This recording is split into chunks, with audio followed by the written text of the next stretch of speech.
Hello दोस्तों, स्वागत है आपका विनीजा में। आज की बेहतरीन सुबह की आपको बधाई। उम्मीद करती हूँ आप अपने परिवार के साथ एक बेहतरीन जीवन जी रहे होंगे। दोस्तों, इस चैनल विनीजा में आपको दो तरह की स्पेशल कहानियाँ सुनने को मिलेंगी। पहली एक जो छोटी होगी 3 मिनट से लेकर के 10 मिनट के बीच में, जो आपको डेली सुबह 8 बजे आपके अपने चैनल में सुनने को मिलेंगी। दूसरी कहानी जो थोड़ी बड़ी होंगी और 20 मिनट से लेकर के 30 मिनट के बीच की होंगी। थोड़ी बड़ी कहानी आपको हर रविवार सुबह 9 बजे सुनने को मिलेंगी और दोनों ही छोटी और बड़ी कहानी आपके दिल को छू जाएंगी, साथ ही आपके मन और मस्तिष्क को सुकून के सागर में गोता जरूर लगवाएंगी। तो चलिए शुरू करते हैं आज की कहानी। हमारी आज की कहानी जीवन के ज्ञान पर आधारित है और आज की कहानी का शीर्षक है हर सुबह एक उपहार है। मैं सृष्टि आज भी उस रात की यादों को अपने दिमाग से नहीं निकाल पाती जब वह हादसा शुरू हुआ था। मैं डिनर टेबल पर बैठी थी और आज मेरी बेटी और उसके मंगेतर की सगाई थी।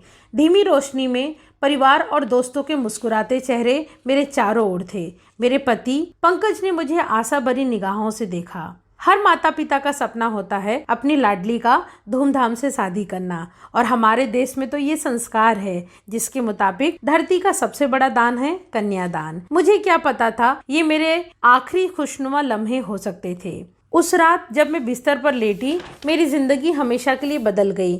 मुझे कई हफ्तों से बेचैनी थी, लेकिन मुझे लगा कि शायद ही मेरे पीठ दर्द की वजह से थी। जब आधी रात को मेरी नींद खुली और मेरे छाती में दर्द हुई तो मैं समझ गई कि बीमारी मेरे दिल में थी। मैंने हांफते हुए पंकज से कहा, मुझे अस्पताल ले चलो। वे बार बार मुझसे कह रहे थे, सृष्टि तुम ठीक हो जाओगी। वे कितने डरे हुए हैं सोचकर मैं रो दी, और सच्चाई यही थी, मैं भी बहुत ज़्यादा घबराई हुई थी। अस्पताल में रहते हुए मुझे एक और अस्पताल के दृश्य की याद आ गई। जब मैं 10 साल की थी और अपने पिताजी के पास अस्पताल में खड़ी थी, तब उन्हें दिल का पहला दौरा पड़ा था। मेरी माँ का देहांत कई साल पहले मेरी छोटी बहन को जन्म देते समय ही हो गया था और मेरे पिताजी ही मेरी पूरी दुनिया थे। फिर जब मैं 12 साल की हुई, उन्हें दूसरा दिल का दौरा पड़ा ऑफिस में। मुझे उन्हें अलविदा कहने का भी मौका नहीं मिला और जो दुख मेरे अंदर घर कर गया उसकी कोई सीमा नहीं थी। और आज मैं अस्पताल में पड़ी हुई थी। जब किसी का कोई सहारा नहीं होता तो ऊपर वाले का सहारा होता है। मैं भगवान को याद करने लगी, हे भगवान, मुझे अपने बच्चों को अलविदा कहे बिना मरने मत देना। विहान सिर्फ 13 साल का है और विश्वास 15 का, और वह जवान हो रहा है, और शीतल की शादी होने वाली है। अभी उसे मेरी सबसे ज़्यादा ज़रूरत है।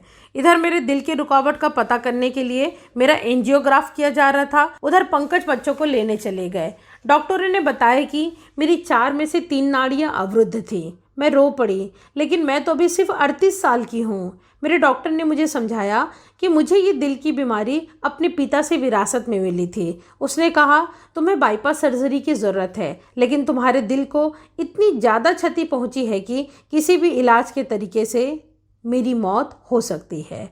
मैं सोच के ही डर के कांपने लगी, लेकिन ये मौत का डर नहीं था। सबसे अहम बात ये थी, मैं अपने परिवार को पीछे छोड़कर उन्हें दुख का भागीदार नहीं बनाना चाहती थी जो मैंने खुद बचपन में भोगा था। मैंने रोते हुए कहा, शायद मैं जिंदा ना रहूं। बच्चे भी रो रहे थे।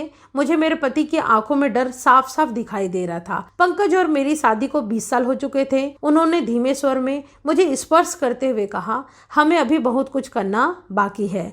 मैंने बेमन से सिर हिला दिया। शीतल अपनी शादी की तैयारियों के बारे में बात कर रही थी। विहान और विश्वास अपने स्कूल के बारे में बात कर रहे थे। वे बार बार एक ही बात कह रहे थे, जब अब घर आएंगी तब। वे सब बाहर से बहादुर बनने की कोशिश कर रहे थे, लेकिन हम सभी अंदर से घबराए और डरे हुए थे। जिस दिन मेरी सर्जरी होनी थी, उस दिन सवेरे मैं तालाब के पार सूरज को उगते हुए देखती रही। एक नाव वहां से गुजर रही थी। मैंने उस शांति को अपने अंदर महसूस करने की कोशिश की, लेकिन जैसे जैसे सर्जरी का समय पास आया, इस शांति की जगह डर ने ले ली। पंकज और बच्चों को मिलने और उनके भीगे गालों को महसूस करने के बाद मेरे अंदर जीने की चाह और प्रबल हो गई। बेहोश होने से पहले मैंने विनती की, हे भगवान, अगर तुम मुझे मेरे बच्चों के बड़े होने तक जीने दोगे तो मैं 1 मिनट भी बर्बाद नहीं करूंगी।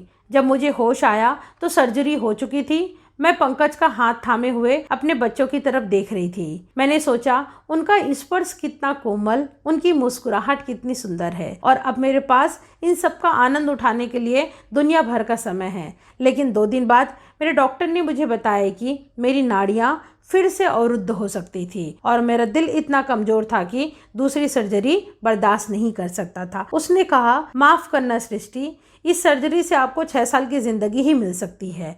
6 साल? वो तो पलक झपकते ही बीत जाएंगे। मेरा गला सूख गया और सांस रुक सी गई। फिर मुझे याद आया, मैंने प्रार्थना में 6 साल ही तो मांगे थे। तब तक मेरा छोटा बच्चा 18 साल का बड़ा हो जाएगा।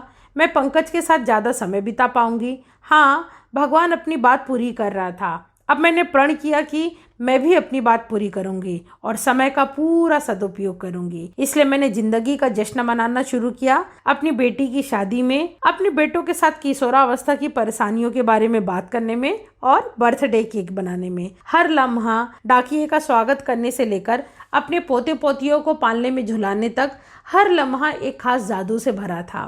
फिर 6 साल का अंत आते आते दर्द फिर से शुरू हो गया। डॉक्टरों ने कहा हम इससे ज़्यादा कुछ नहीं कर सकते।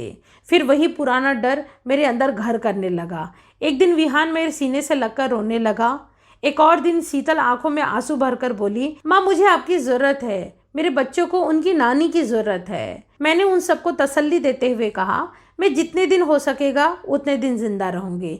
मुझे ऐसा क्यों लग रहा था कि मेरा परिवार अब मुझे अलविदा कहने के लिए तैयार हो जाएगा। 6 साल, 10 साल, 20 साल, क्या ये कभी भी काफ़ी होंगे?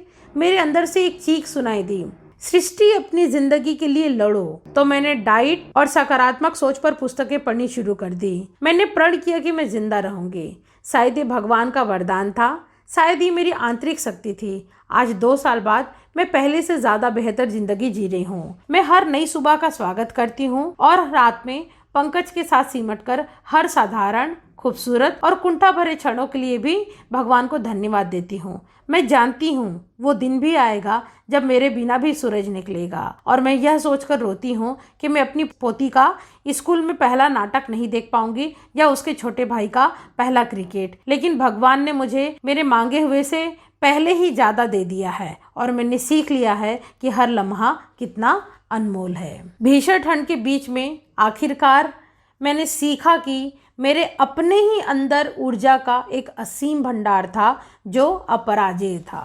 दोस्तों, कई बार हम अपने जीवन का मूल्य समझ नहीं पाते हैं। हम स्वयं कितने कीमती हैं और हमारे परिवार को हमारी कितनी ज़रूरत है। हमेशा सर्वप्रथम अपना स्वयं का ख्याल रखें और हर दिन को ऐसे जिएं जैसे ये हमारे जीवन का आखिरी दिन हो। मुझे आशा है इस चैनल विनीजा के माध्यम से आपको रोचक व प्रेरणादायक कहानियाँ सुनने को मिल रहा होगा और अगर कहानियाँ अच्छी लग रही हैं तो लाइक ज़रूर करें। इससे मुझे और नई कहानियाँ सुनाने में खुशी मिलेगी। साथ ही इन कहानियों को उन लोगों को जरूर शेयर करें जो अपनी भागदौड़ भरी जिंदगी में सुकून के पल चाहते हैं। इन कहानियों को सुनने के बाद उन्हें शांति मिलेगी। और दोस्तों, इसके पहले हमने मातृत्व और बच्चों के परवरिश के ऊपर कहानियां कही हैं, जिसे अगर आपने नहीं सुना है तो जरूर सुने। दोनों ही कहानियों का लिंक आपको इस वीडियो के डिस्क्रिप्शन में मिल जाएगा। और डेली एक नई कहानी को सुनने के लिए इस चैनल को सब्सक्राइब जरूर करें, साथ ही बेल आइकन को जरूर दबाएं ताकि वीडियो अपलोड होते ही आपको नोटिफिकेशन आ जाए।